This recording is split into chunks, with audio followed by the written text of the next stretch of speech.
right, Awesemo, here we go. It's your old pal EMac coming to you with the one and only Gundacker as we get ready for MLB Live Before Lock. Yes, it actually is MLB Live Before Lock because technically this is the main slate for FanDuel. They, doing everything they can to not be DraftKings, are doing their MLB main slate from 4 o'clock through all the games.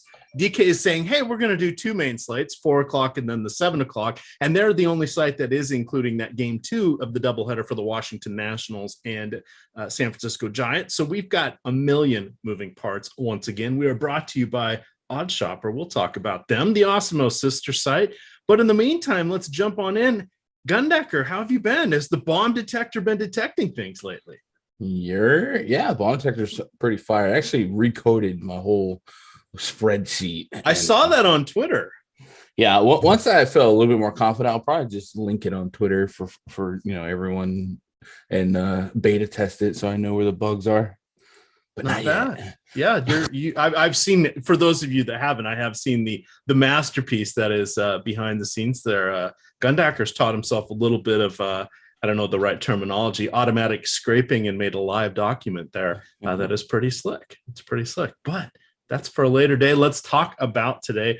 We don't have much weather that we really have to worry about. Scattered showers here and there. Nothing that should be of concern. We'll cover those as we get to them. But we do want to jump in on this. So a reminder, if you guys want to help us out, you can always hit that like button. Even more important, subscribe, because that is the keys to the kingdom that gets us into the YouTube algorithm there with the Awesemo YouTube channel. So we appreciate that.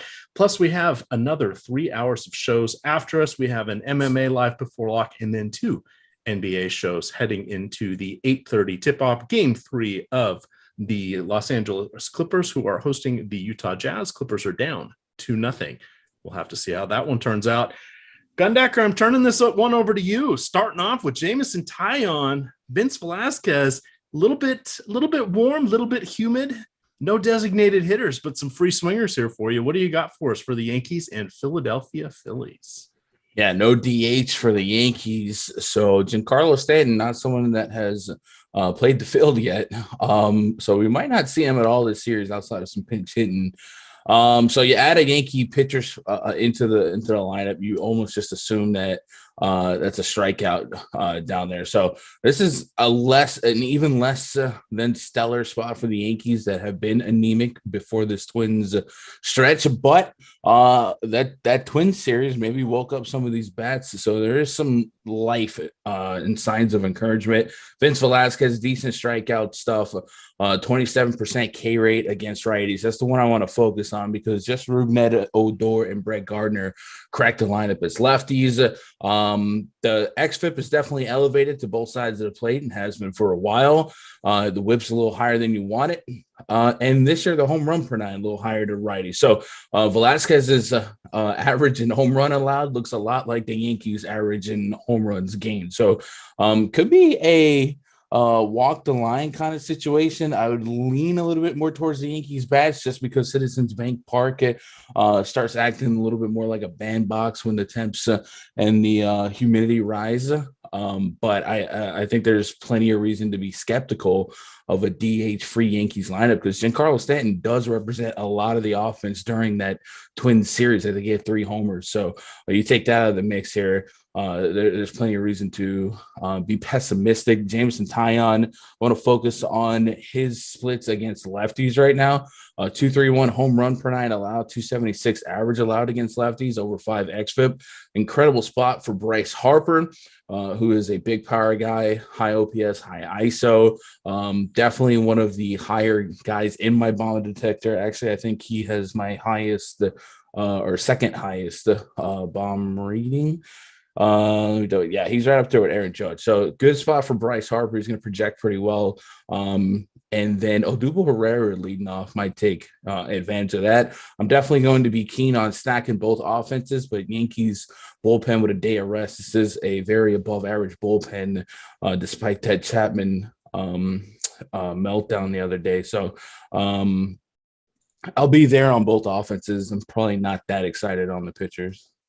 All right, we're going to keep moving along. There are going to be some games that we dig into. There are going to be others that we move along quickly for because we are covering everything before that. 4:05 lock here for the 4 o'clock slates. Next game, we have the Kansas City Royals at Oakland. This will be a 1 o'clock local start. Temperatures are going to be in the low 70s. We have an 8 to 12 mile an hour breeze going out to right field. Jackson Kowar making his second appearance in the show.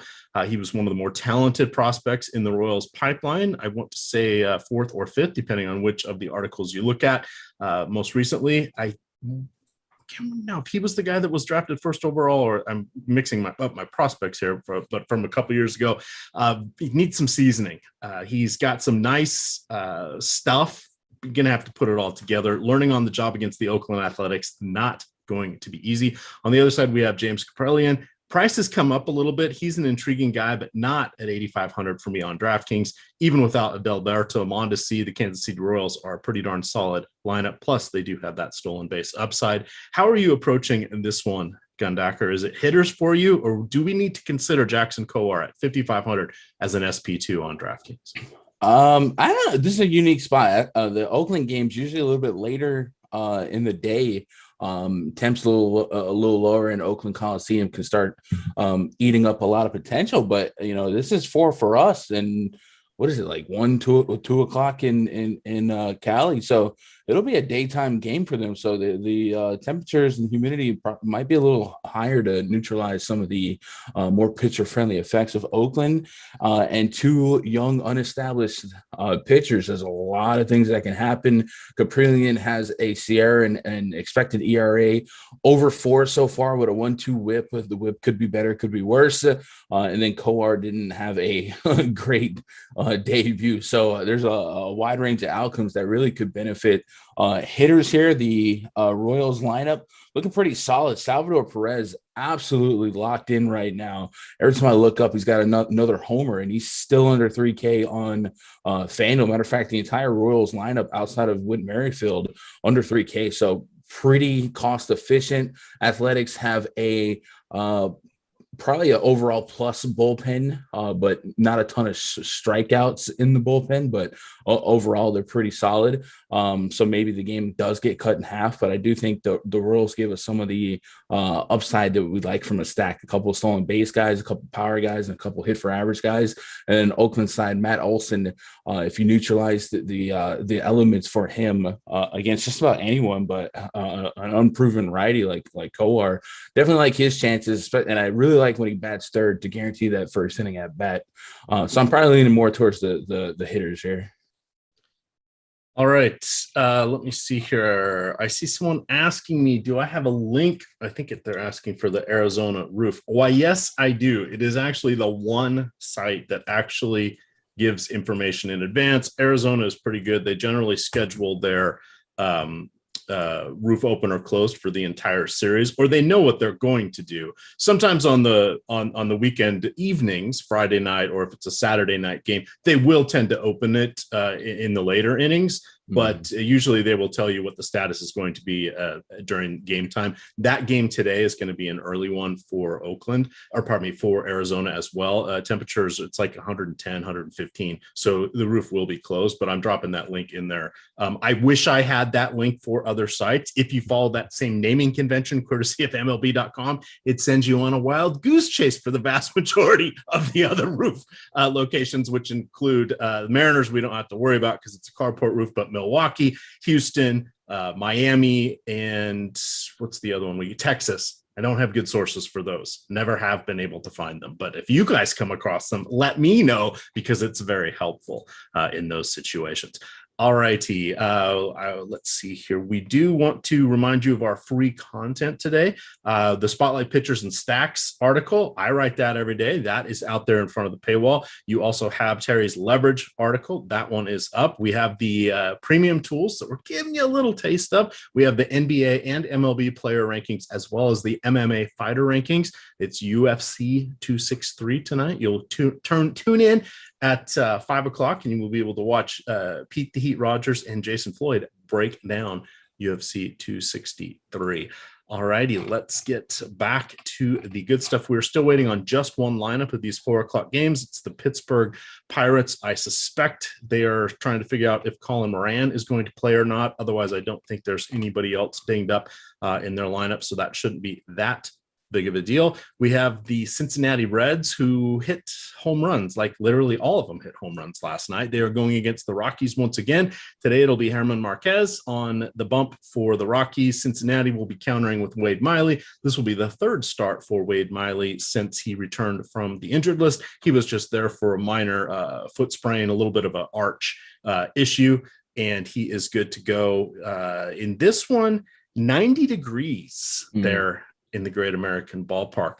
It is 50% humidity. That temperature has jumped a fair amount from which is weird, from a fair amount, almost 10 degrees from what I was looking at on the overnights. So this is an interesting spot. We call it the Great American Small Park for a reason. Wade Miley generally doesn't get blown up. Not always going to throw a no-hitter, but doesn't get blown up. How are you going to approach this one? Maybe a little home run hunting here and there. It feels like if we're waiting for an inevitable meltdown, it's going to have to come against the bullpens.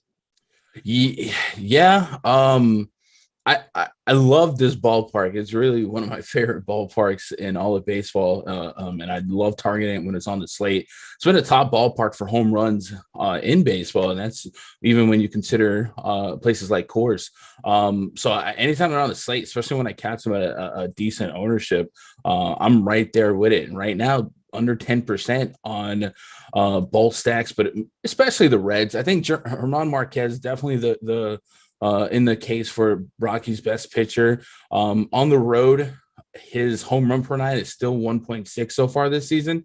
And last year was 0.82, and the year before was 1.43. These are all on the road, worth isolating their home road split. So there's still a case that Marquez can give up some long balls here. So I'll be an investor on the Reds, but I'm really investing against the Rockies bullpen. Every year when the dust settles and bullpens start showing you who they are, they become one of my favorite advantages in stacking teams, because half the game is going to be against that bullpen. In years past, I've attacked the Tigers or teams like that. The Rockies are quickly becoming this team. A couple games ago, that's when I really started sniffing around, and I went after the Marlins, and they dropped double digits. So I'll be right there on the Reds here, and I won't overreact if they don't have 6 after 3 innings against Marquez. And then when they dip in the bullpen, I'll be there. Wade Miley, definitely an interesting case here against righties. Just a 20% K rate. The ground ball rate's really good. But there's a couple of hit for average guys against lefties in this Rockies lineup. But I do want to spotlight Trevor Story. 3,300 on FanDuel feels like the opportunity costs a little bit too low based on what we know his historical splits and strengths are. He's kind of had a down year. But if you're going to get 3,300 against a lefty in Great American Ballpark for Trevor Story, I'm probably going to be a buyer in that. And then CJ Crone, who's also had a down year, put him against a contact lefty. I'll chip in a chair those two, and I like their FanDuel prices. But yeah, I'll be stacking Reds. I don't think it's a zero-sum range of outcomes that Marquez at 7K on DraftKings is a solid play. A lot more expensive on FanDuel, so I'd probably only be looking at him as like an SP2 on DK. So I might walk the line and teeter-totter, but the temperature and the bullpen is going to have me on Reds, and I'll probably be between 10 and 15% to start in terms of stack ownership, and there's a good chance I move up just because I love the spot environmental-wise. Sounds like a good strategy there. I will co-sign on that. And you did call out Trevor Story. Somehow in the back of my mind, I think if you guys were watching the earlier show, I said something like he had been out for 2 months. I meant to say he had been out for 2 weeks. He was on the injured list with an inflamed elbow. There are so many moving parts here and so many things to remember with baseball, and the injuries. Boy, they all start to seem the same after a little bit. But he is back, and that definitely does change up the Rockies lineup, considering we've really been targeting against that for the last couple of weeks. We'll want to remember that he is going to be available for our default thinking. Next game, we got a couple pitchers here. Joe Musgrove going into New York, taking on the Metropolitans. On the other side, we, of course, have Marcus Strowman, that $9,000 price tag, not particularly appealing on DraftKings. Strowman is a good pitcher. I don't want to really go against him. However, he kind of is a ground ball pitcher with some strikeout upsides, but the strikeout upside comes and goes. When it comes, it's in bunches, and then it disappears for starts at a time. Why is that? Well, it's because he's mostly a ground ball pitcher, and that can be kind of infuriating because it tends to keep his DFS salary elevated. Musgrove, on the other hand, in the midst of an absolute apex career season, 2.33 ERA, averaging 0. That is 0.84 base runners per inning, a 12.2 strikeouts per 9, which is actually 6th in all of Major League Baseball. We need to remember that while we were targeting the Metropolitans in Camden Yards, it was warm there, and they were going against the Baltimore relievers and the Baltimore starters. This is not Camden Yards. No DH, and they are still without Michael Conforto, Brandon Nimmo, Jeff Neal, and JD Davis. Love me some Musgrove. He is going to be dueling with Corbin Burns as our best pitchers of the slate. I wanted to talk that one. Clean that one up. Is there anything you want, Amy? Maybe some one-offs. Take advantage of a little speed from the number one team in stolen bases, the San Diego Padres. Yeah, Strowman. I didn't leave you much in that one. Sorry, I got on a roll. No, go on, get you some. If you want to target offenses, Padres definitely are the most aggressive team on the base path. Trent Grisham's batting second, Tommy Pham batting first. I mean, those are guys that by design try to get on and get in scoring position for Machado and Tatis. So it's a very, very well correlated stack versus some like the Yankees where you're just kind of hoping everyone hits homers. The Padres really, really are high correlated because of their stolen base potential. So I'm with you though. Like Marcus Strowman, not somebody I usually wake up to pick on, but definitely some viability in attacking this Padres offense as a potential stack with fantasy potential. But I'm with you. Joe Musgrove is going to be one of my highest owned pitchers.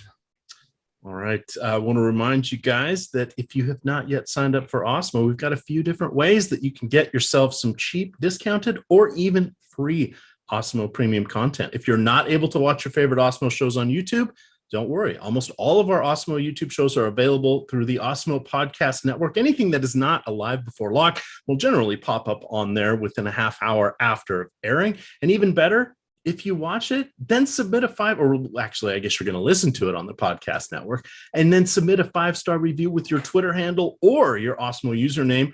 You'll be entered into a drawing. Wait for it. There's been an update here to win a free month of Awesemo Platinum Plus. We're awarding one winner every Friday. Your reviews will be eligible to win for up to a year. I want to point out that this is the best chance out there to win a free month of Awesemo Plus, as you're competing against less people in this contest than any other giveaway we run, and you're going to get 52 chances at it. So make that 5-star review count. We've got a podcast channel for every sport, as well as the consolidated channel, and we're on every major podcast platform. Check out awesemo.com/podcast for more details. All right, Gundacker, let's get into the next one. Toronto Blue Jays, Nick Pivetta going against some strikeouts in that lineup. Pivetta 9,100. He's nestled right in there with the other top pitchers. Do you want to play with the fire that is the Toronto Blue Jays now that they have Kevon Biggio back? He is batting at the bottom of the order as he regains his swing after being out for a while. What do you want to do in this one? Ultimately, I anticipate having more of the bats than the pitchers, but I would understand the case for some low percentage shots on the pitchers just to fill it SP2 on DraftKings. So I'm not going to push back on that, but I'm definitely more of a believer in this ball pack. Oh my God, my Red Sox accent just kicked in. Ball pack. Oh no.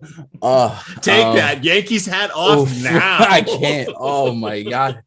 The Blue Jays and the Red Sox, an important series. They're battling for position in the AL East here, and both offense is very, very dangerous. So, if I allow Pivetta and Matz into the mix, it's going to be very sparingly with a really low ceiling in terms of ownership, and then I'll allow some of these offenses in the mix to kind of attack Fenway. I keep pointing out some FanDuel prices. Christian Arroyo is 2,100 on FanDuel. That's 100 above min price going against Steven Matz, who allows a pretty high average allowed to righties. And that's dating all the way back the last 3 years, but especially the last 2 years. I mean, that's almost literally a chip in a chair at this point. Like oh no, I got Kike Hernandez now. Did that switch? Okay, well, Kike Hernandez leading off. Forget the last Hernandez switch. Leading off. Christian Arroyo batting 7th. It looks like. I wonder if they switched that. Oh no, I'm just a dopey. Yeah, give me both offenses here, and maybe a little bit of Pivetta, but I'm not that keen on him.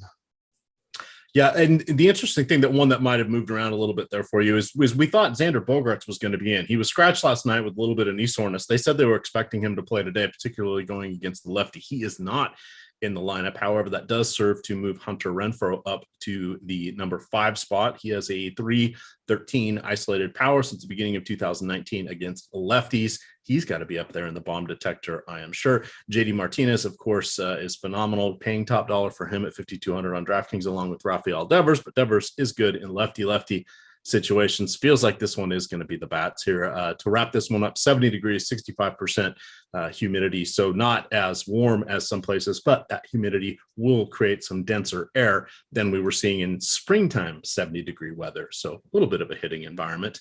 Speaking of really a hitting environment, warmer here in Detroit. Comerica Park's looking at 83 to 86 degrees, depending on your site of choice. There's a little bit of precipitation in the area, not expected to impact the game. It is, however, keeping the humidity up between the 60 and 65%. That denser air does help the ball fly farther.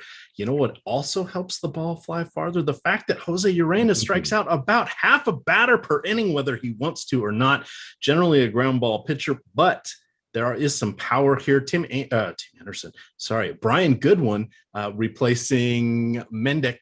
Was it Mendick? No, Madrigal. Nick Madrigal, who went on the 60-day DL. Goodwin's contract was purchased from AAA yesterday. He's batting second, 2,700 on DK. That is phenomenal for a price and a spot in the batting order. You've got Adam Eaton. You've got Jake Lamb. Those guys, nice situation here, particularly for Jake Lamb, who can't hit water if he falls out of a boat.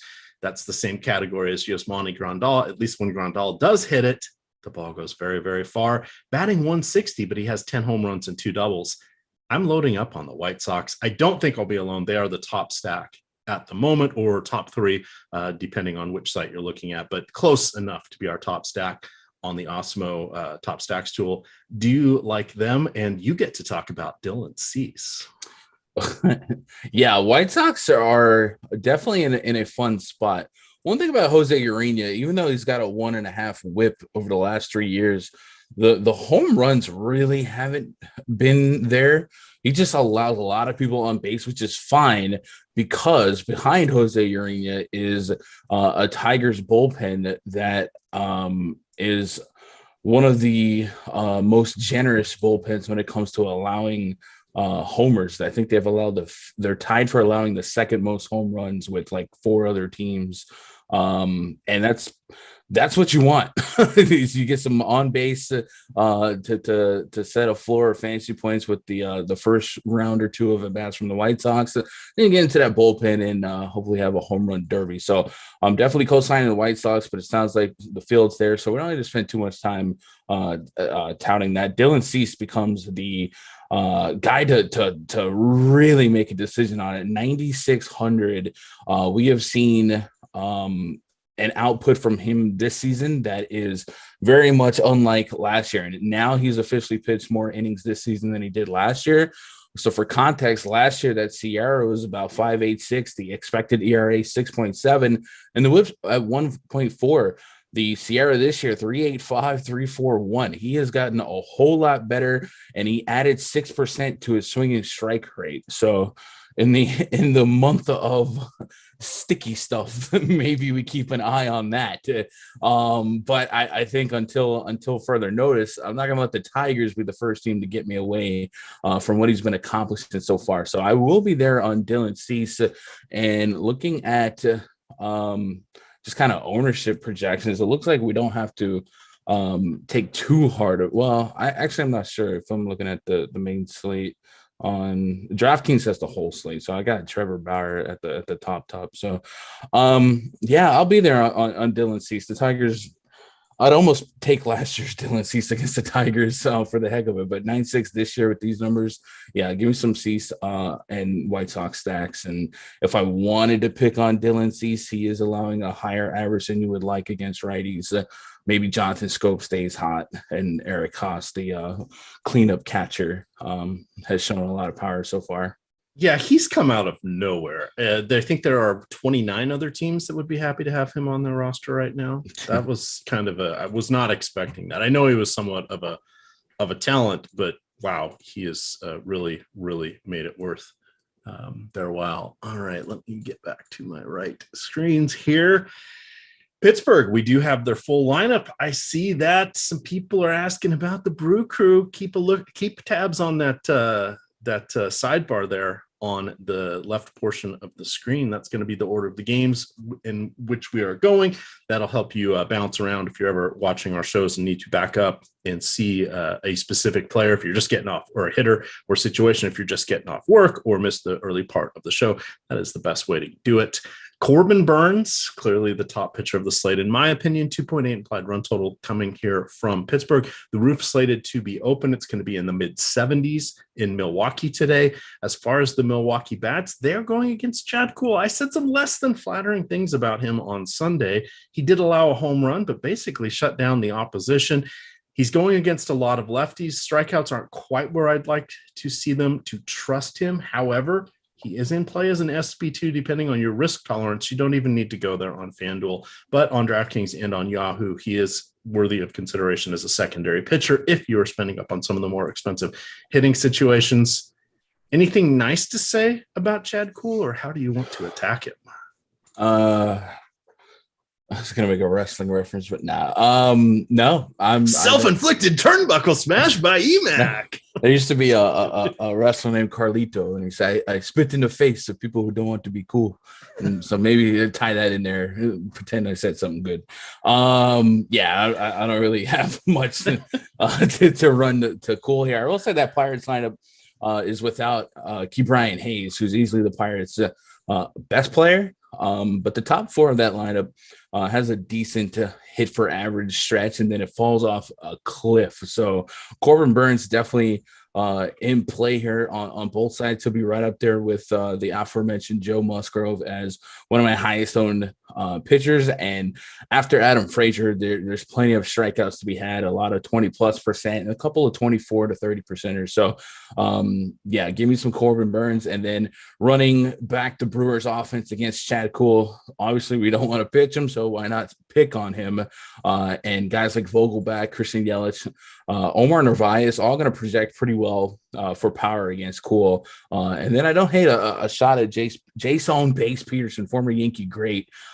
He is a couple hundred over min price on FanDuel. A lot of speed. If he gets on, there's a good chance he touches home plate with some of those bats behind him. So Brewers bats for sure. No Kuhl. Yes on Corbin Burns. And it looks like that money line's getting close to a -300, and that's big in baseball. That is a good call out there. We saw that occasionally with peak Clayton Kershaw going against some of those weak Padres teams. And we've also seen it with Yu Darvish a few times back in his Texas days when they were going against the pre-World Series, pre-cheaters, Houston Astros. Saw it a few times there. That's a number you don't get to very often. Again, that's a 3-1 expectation that Milwaukee wins this game. That does not mean it's going to be Corbin Burns that actually notches the victory. It could be the bullpen as well, but that's a pretty big number. We probably see those 2-3 times a month at most, I think, Gundacker.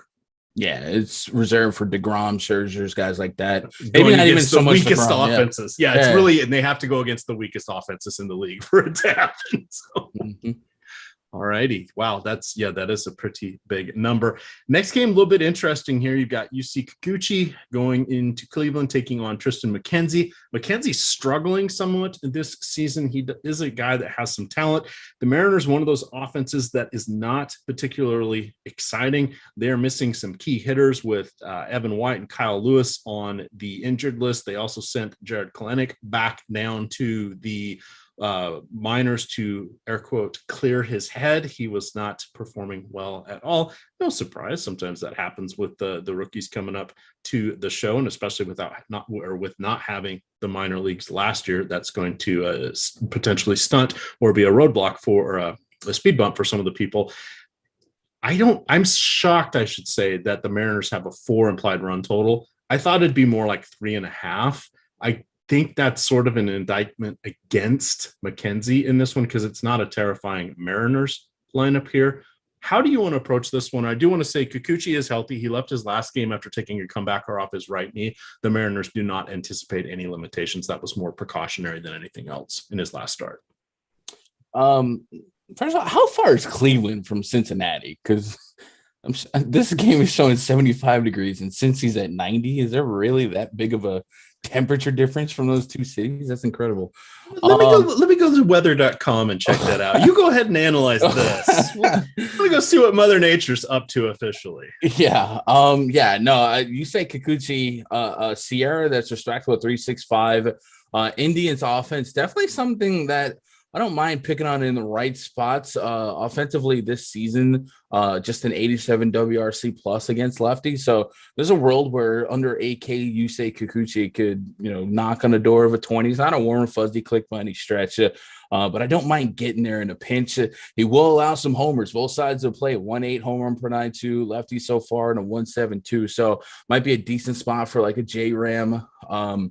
You would really like a different lineup to attack lefties, I guess, in this one. Maybe Ahmed Rosario, but really just Jose Ramirez for me if I'm cherry picking.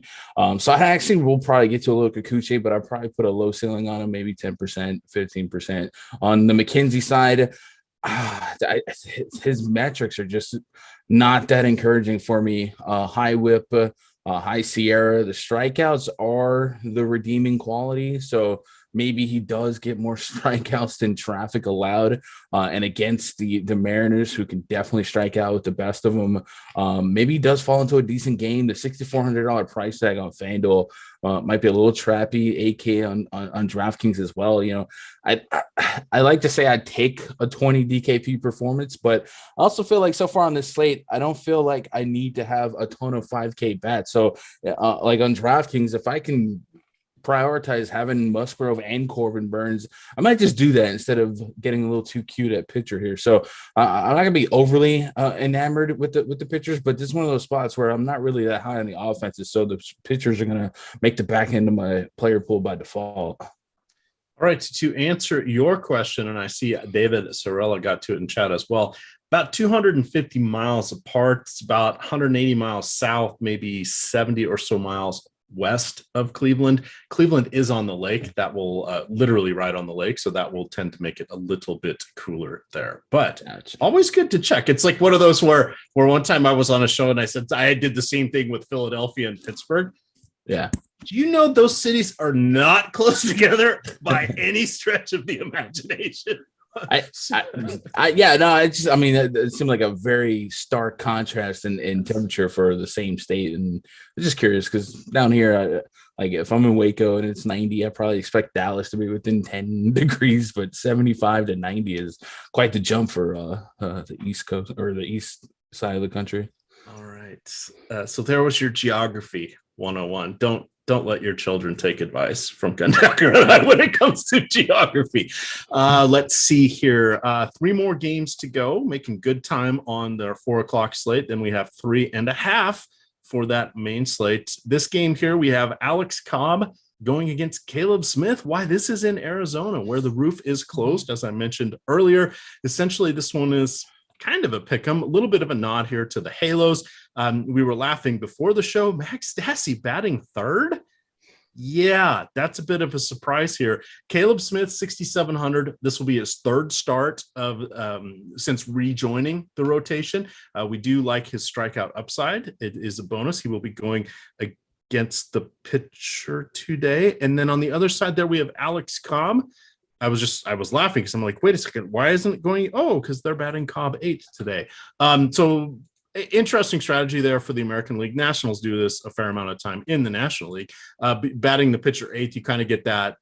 Another player batting ninth, you get that quote, 2 leadoff hitters in a row once the lineup has turned over. Fletcher actually was serving as the leadoff hitter for the majority of the season till recently being replaced. So I guess it's been about 3 weeks now with the various injuries and maladies that have been impacting the Angels. No Ohtani, with this being in a National League park, he is still capable of playing in the field a bit, but I think he's got his start coming up, so we're not going to see him. This one's interesting to me with Alex Cobb. So Alex Cobb is someone that we targeted for years. Why is that? Well, because he couldn't strike anybody out. However, this year he is averaging 10.9 strikeouts per 9 innings. That's amazing considering he has not been above 6.5 since the 2014 season. Sounds like perhaps the Rays seams are helping him out. His pitch mix, velocity, everything is more or less the same. Terry did point out that he is getting a little bit of a different sequence to his pitch mix, which could help set up his sinking pitches a little bit more. It also could be a little bit of a small sample size, or he could be one of the pitchers that is really benefiting from those Rays scenes. He claims he is not using any of the sticky stuff because an increased spin rate would affect his sinking ball. Terry laughed and pointed out that he has, in fact, while we aren't talking about the sticky stuff, his spin rate has increased over the last couple seasons relatively significantly. So blowing smoke, perhaps. Small sample size, could be. I'm still taking the chance against this Arizona Diamondbacks as my SP2. That was a lot of me talking. What do the analytics say, Gundacker? I mean, the analytics are in Cobb's corner. This Angels lineup is something. Ohtani pitched yesterday. Okay, thank you. Sorry. These days all run together. I'm like, I know it's coming up at some point. Oh, it already happened. I was asleep before that game started, but we'll talk about my sleeping habits later. No, but like this Angels, you think about an Angels lineup and what's like worst case scenario, it would be no DH, no Trout, no Ohtani. And then like, I guess Rendon or Jared Walsh would be next on the list. So this is certainly a lineup that could underwhelm at this 4.7 run total. And I probably have some of Caleb Smith at this price point. He's definitely been not great.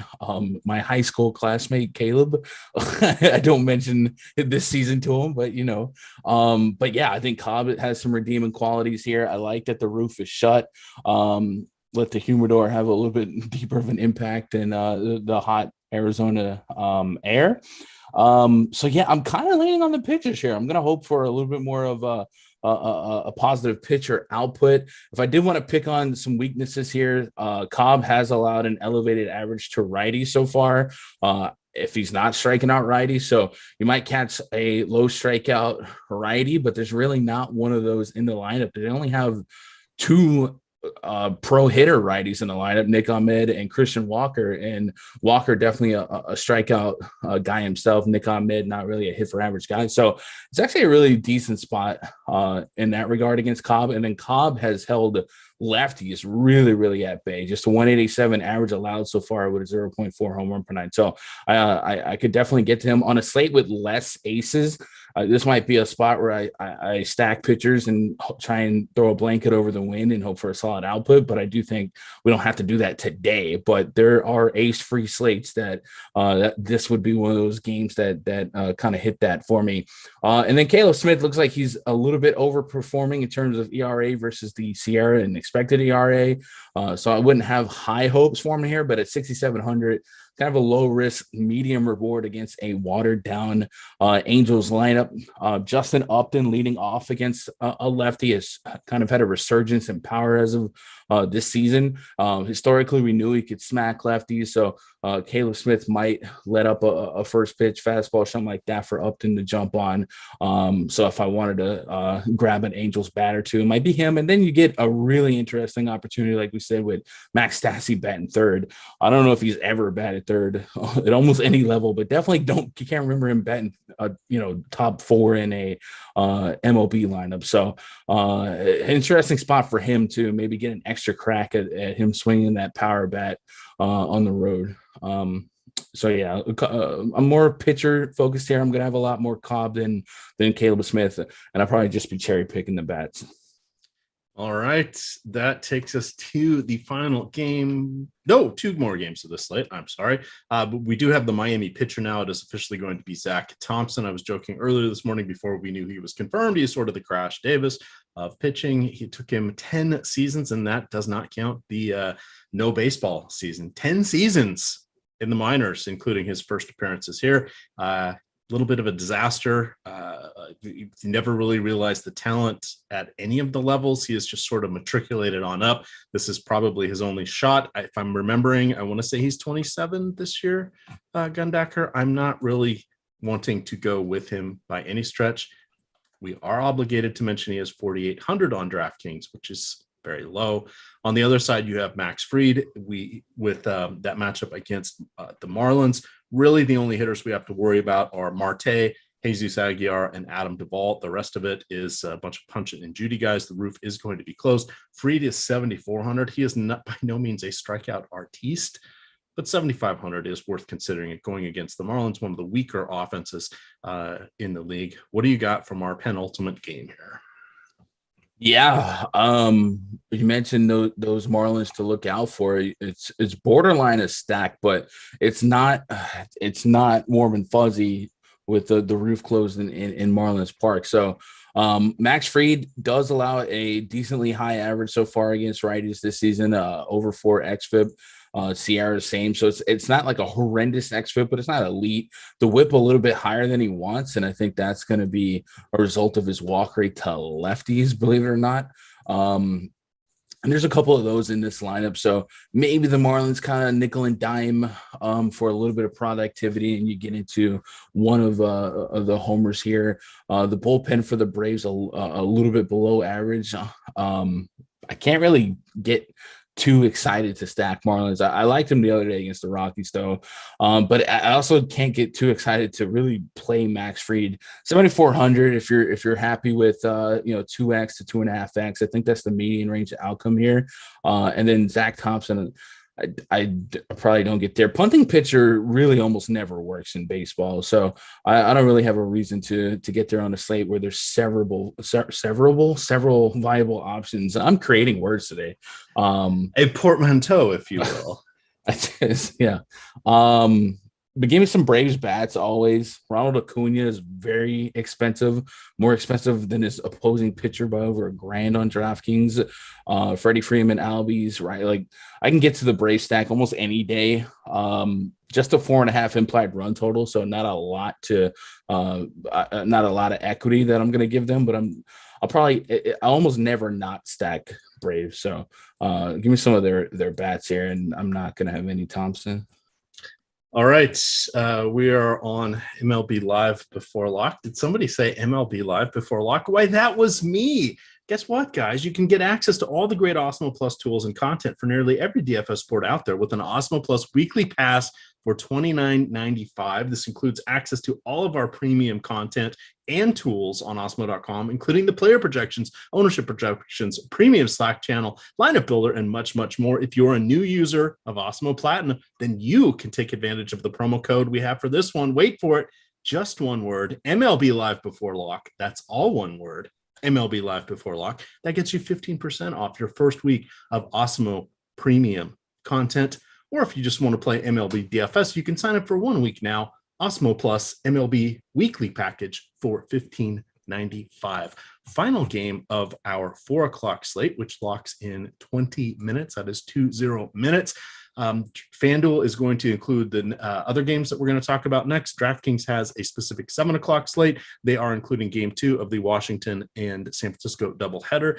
This is the Baltimore Orioles in Tampa Bay, in Tropicana Field. Burr, it's cold compared to what they have been seeing in Camden Yards all week. Just a 3.3 implied run total for them. They are going against Rich Hill, who is at a lofty $9,400 price point. I believe he's $7,700 over there on FanDuel. We'll let you see if that's worth us going with him there. I'm not really excited for Jorge Lopez in any form or fashion. For me, it's going to be a lot of Austin Meadows today. I don't hate Brandon Lau, and then Joey Wendell another lefty batting fifth. So, but that's 1-4-5. I wish Ji-Man Choi was back in the mix these days. What do you got for our final game of the 4:00 action? Yeah, I'm kind of with you there. Jorge Lopez advanced metrics really has no redeeming qualities for me here. You give him a plus with the park here, but I just don't think I need to get there. Rich Hill, 9,400. I wish he was a little bit cheaper to make me feel a little bit better. But I mentioned it yesterday with Ryan Yarbrough, who ended up having a solid game. Orioles are a top 3 team against left-handed pitching in WRC plus. They are very, very sneaky. Rich Hill, though, not somebody that it really gives up a ton of on base percentage. He has a sub 1 whip last year, a 1.16 whip. Will allow a home run here and there, a 1.29 home run per 9 to righty so far this season. So maybe the Orioles, who have overperformed against lefties, give Hill a tough day, but it's just kind of one of those ill games I might exit out.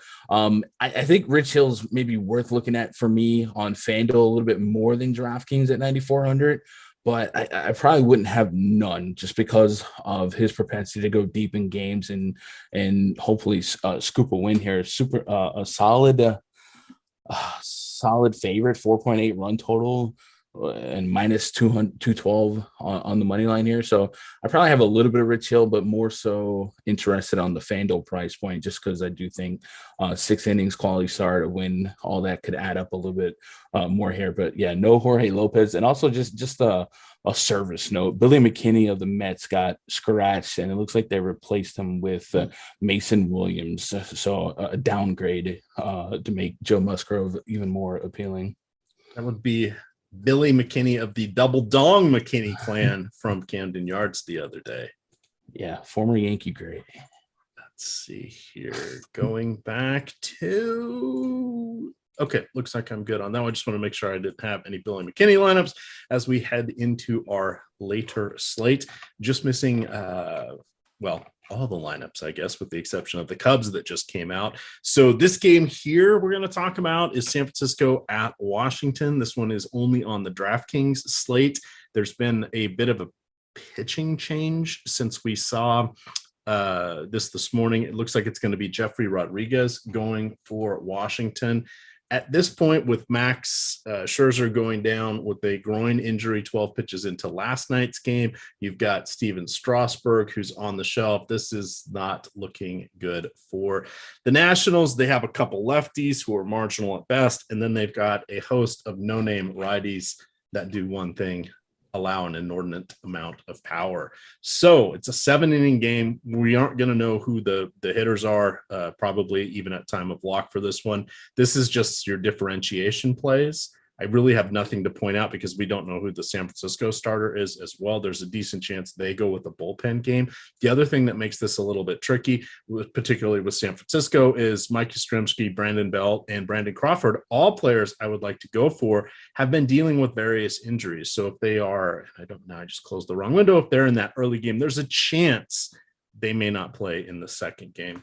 We'll have to see how they're feeling. So a lot of question marks on this one. Anything that we can point out with any certainty in this one? No, the only thing that's for sure is nothing's for sure. Jeffrey Rodriguez, and I got Connor Menez as the guy filling in right now.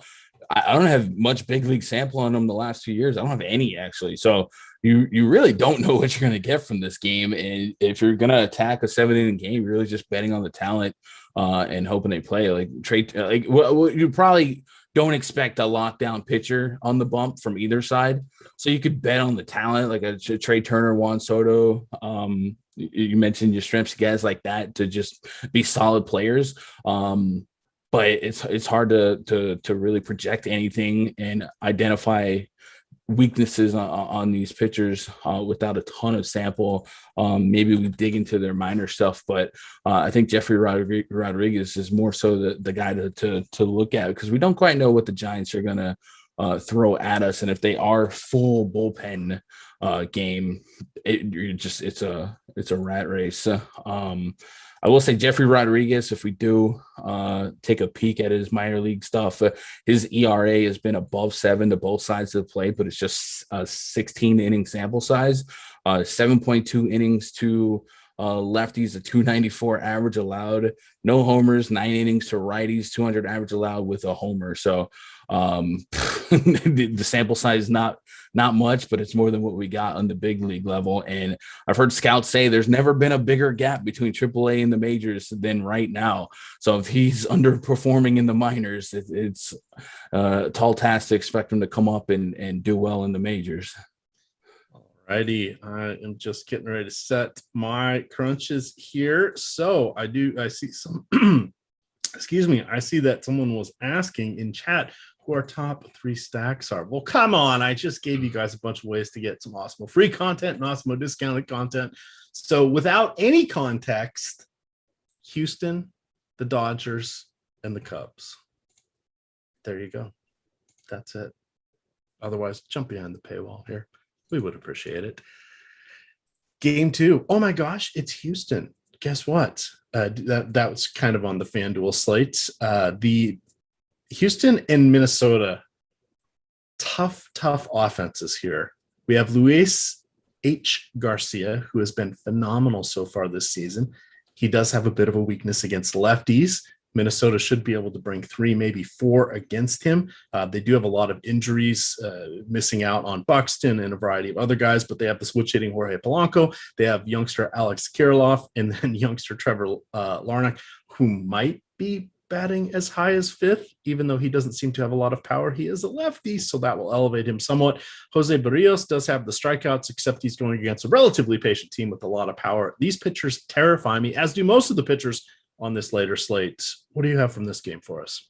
Yeah, so it looks like they pushed Kirilloff down in the lineup. He had been top 4. Now he's batting 6th, and the aforementioned Trevor Larnach is actually batting cleanup behind Donaldson and Cruz. So interesting spot. Donaldson and Cruz have shown some power the last 2 games with homers in that final Yankee game and yesterday's game. I think Donaldson hit 2 yesterday.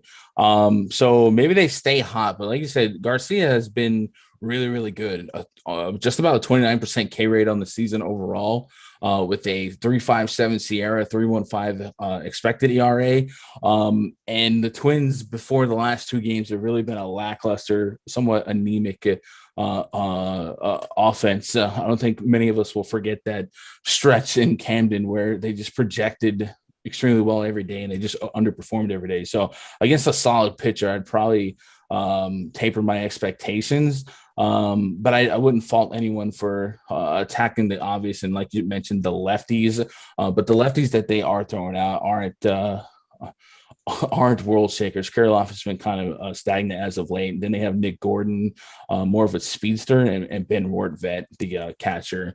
So I'd really be looking at Donaldson, Cruz, Polanco, and maybe Larnach as my top end interest guys. On the Astros side of things, yeah, Barrios, not sure what to do with him. He's been really, really solid, especially at home this season. A 2.9 xFIP at home with a 28.7% K rate. But it's the Astros, and they just don't give you a whole lot of hope for upside here. So I'd probably be more inclined to target the Astros offense, 80-degree weather up there in Minnesota. Altuve leading off, Brantley, Bregman, Yordan Alvarez batting cleanup, and then Yuli Gurriel. Yeah, this is a really, really tough lineup. I will say 6 through 9 does kind of fall off a cliff. But that 1 through 5, 1 through 6, really just not something I want to go out of my way to pick on. So I might stay away from the pitchers. Or at least I might stay away from Jose Barrios, and I usually am a Barrios guy. A little bit of Garcia and the Astros stacks. You mentioned them as a potential top 3 stack. Definitely would agree with that. All right, thank you. I had too many windows open, so things were no longer automatically updating. We do have that Houston and Minnesota lineup, as well as the Redbirds. That would be the Cardinals. They're coming up next here. They are going against Kyle Hendricks. Just a 3.7 implied run total here for the Cardinals, which is rather disappointing. We do have a 6 to 10 mile an hour breeze coming in from center field in 75-degree weather in the Windy City. John Gant on the other side, because we have to play 2 pitchers on DraftKings and Yahoo. We are actually going to mention John Gant. I said this on the earlier show. I put it in my article, but he got caught by regression in his last start, and it certainly was not pretty. He ended up giving up, oh God, I want to say 7 runs, 3 walks, 2 home runs, and 2 strikeouts. Up to that point in the season, in 50 innings, he had allowed just 9 earned runs. Yikes. They all came at once. He's not really going to strike anybody out. We are hoping for 4 or 5 innings of relatively clean ball. That means maybe a home run and a couple earned runs and maybe 1 or 2 strikeouts. But we're looking for a second pitcher here. We just don't want him to go negative. Can you say anything nice about John Gant? No, I mean, this is why I really don't acknowledge ERA in my sheets here. The train doesn't either. The Sierra X ERA and the WHIP have not been on Gant's side. The ERA has, and that's when we can kind of project regression. So no one was really surprised by an underwhelming performance by him. So I'm probably not going to get behind him today. Cubs are another one of the high run totals, knocking on the door of a 5-run total. So I'm more so on the Cubs side of things offensively. John Gant against lefties will allow an elevated line drive rate and high walk rate. And if you're not going to be a strikeout guy, Jock Peterson is a problem in that leadoff spot. So I don't mind sniffing Jock for some early power. Okay, sniffing. All right. You tried to do that, or was that unintentional? No. I'm on a roll today. My goodness. Yeah, give me Cubs bats. God dang it. Tyler, you may need to cut this one here. This one is, I'm glad we're not on Twitch. There'll be so many clips. My career's over. 18% strikeout on Kyle Hendricks. Not too excited to target him. But the Cardinals sub 4 run total. So if you had to get there, sure, but not excited. Give me the offenses here, dear God. All right, we're going to do the Awesemo Hall of Fame, but first we're going to finish our final game here to give Tyler a couple moments. I wanted to make sure we got everything in before our 4 o'clock lock, and since the FanDuel slate is going all the way through here, we had a lot to get to. So our final game of the night has Trevor Bauer. You'll get to talk about the substances here. That would not be the illegal ones. Oh, actually, it would be the illegal ones, just not the narcotics. And Colby Allard. So Colby Allard in a tough matchup here going against the the Dodgers. Pretty much seemingly everybody hit a home run last night for the Dodgers. Max Muncy was lifted in the first inning after hitting a home run, tweaked his knee again. And then Cody Bellinger was lifted in the 5th after an RBI single. He had already hit a home run in that game. They were up 11-0. So we'll have to see. I would expect him to play. Not so sure. Or it wouldn't surprise me if he played. I don't think Max Muncy plays today. He had already been dealing with that injury. That will serve to give us Mookie Betts. Well, Mookie Betts is going to lead off, but it'll have Chris Taylor in a nice lineup spot. Will Pollock will be dusted off. He's at a $3,000 price tag on DK. And then Justin Turner, probably my play of the day for the late slate. On the other side, there's really nobody you want to go with against Bauer. You hope Joey Gallo runs into one. He could get the golden sombrero. But is Bauer losing his magical power without the spider tack? Yeah, that's the storyline of the day. He's one of the poster boys for this whole scandal. Last start wasn't pretty for him, but we kind of saw that with Garrett Cole. First start after MLB was like, all right, we're going to do something about it. His first start wasn't great, and then he kind of bounced back. So maybe Trevor Bauer maybe found a different way to applicate the substance here. I think because of the options on that late slate, if we're just isolating those final 4 games, he's still probably the highest rated guy that I would get to, and we have him at just an incredible ownership projection. I think he's at 80% for that late slate. So I mean, I could probably make a case that at 70% I get what I want at that point, or even 65%, and then try to get creative at pitcher. But I think for the most part, value is going to be subjective on that late slate, and there might just be 2 pitchers that get to like 25 DKP, and that just might be the nuts, all things considered. So I would be okay with that.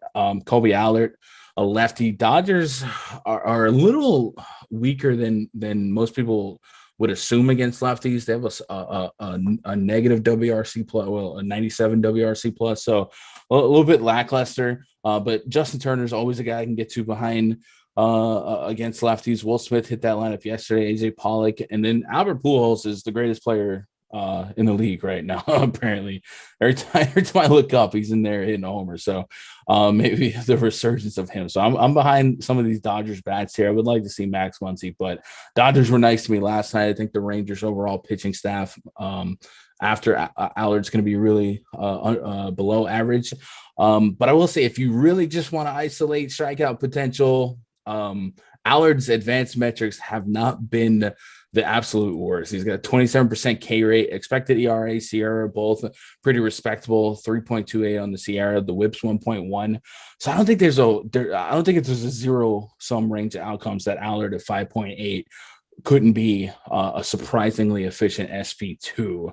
If you really want to get different on the slate where one of the pitchers is 80% owned, the guy going against them, maybe even the same lineup. Like, it doesn't mean you have to get off of Bauer, but maybe even grabbing a share or two of Allard gets you so different than the rest of the field that it can offset some of the chalk effects of 80%. All right, what does the bomb detector have for us as we wrap up lock here? We will hit that Awesemo Hall of Fame, but let's give our bomb detectors the top stacks here. Yeah, I got Harper, Aaron Judge, Hunter Renfroe as some of the top household names, so a little bit of sample size behind them. All right, I like Hunter Renfroe a lot, so I am just now making sure I'm getting him in some lineups, which I'm going to load here because I am running out of time. Top stacked for me are going to, it looks like it's Milwaukee actually, along with Boston, and then I'm getting a fair amount of the White Sox, which no surprise there. Did not get nearly the Cincinnati I was hoping for. I'm incredibly underweight on that one, coming in at just 7% of my four-person stacks. So that's just going to be what it's going to be. Pitchers, it's going to be Corbin by far for me. He's in half my lineups. Any final thoughts? And then I've got to get this loaded, so I got to stop talking. No, I'm with you. I'm leaning on a lot of Reds, White Sox, and then the obligatory Yankees let me down spot, and Corbin Burns and Joe Musgrove. I had min them at 50%. And I think I ended up with 75% Musgrove and like 68% Burns. So as long as I'm over the fill, I'm happy. All right. I'm loaded. Had some issues here earlier this week, so I don't want to go into that one. All right, so here's what we've got. We have the Awesemo Hall of Fame here. So the interesting thing about the Awesemo Hall of Fame is it is a way to get a free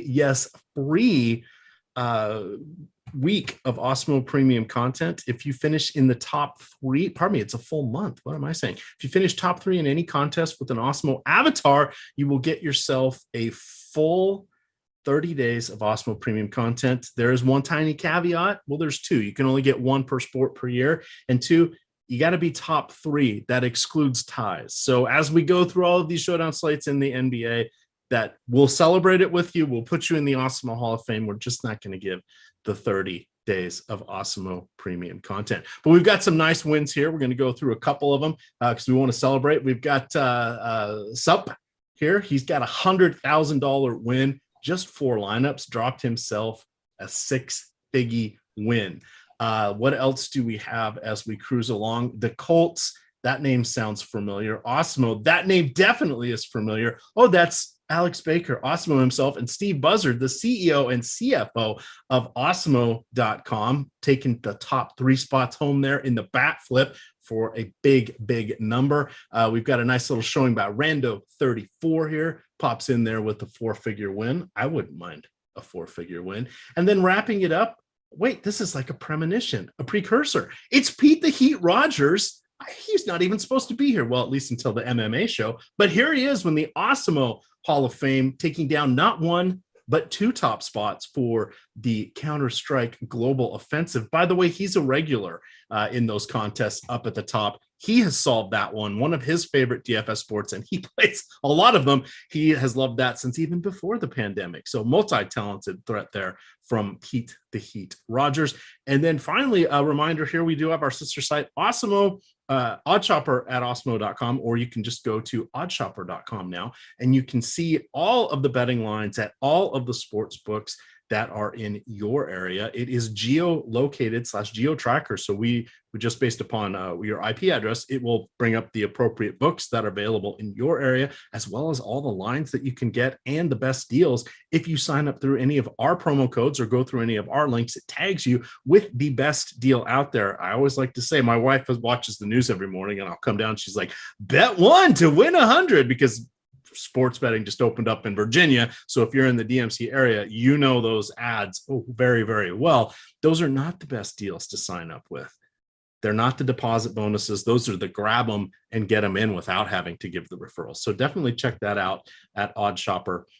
There's plenty more. It's all free. That's the best part. Final thoughts before we get on out of here, Anthony? Can we delete the VOD? There's no shelf life on this one. No. For those of us who have the Awesemo YouTube password, our accounts are open right now, Sir Gundacker. Our accounts are open. Nah, I hope everyone crushes it tonight. I'm looking forward to them screenshots on Twitter.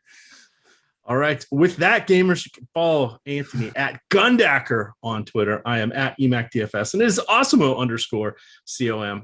Stay tuned. 5 o'clock, we have MMA live before lock, and then 2 hours of NBA leading you up to the 8:30 tip-off. With that, gamers, good luck. Shout out to Tyler, the producer.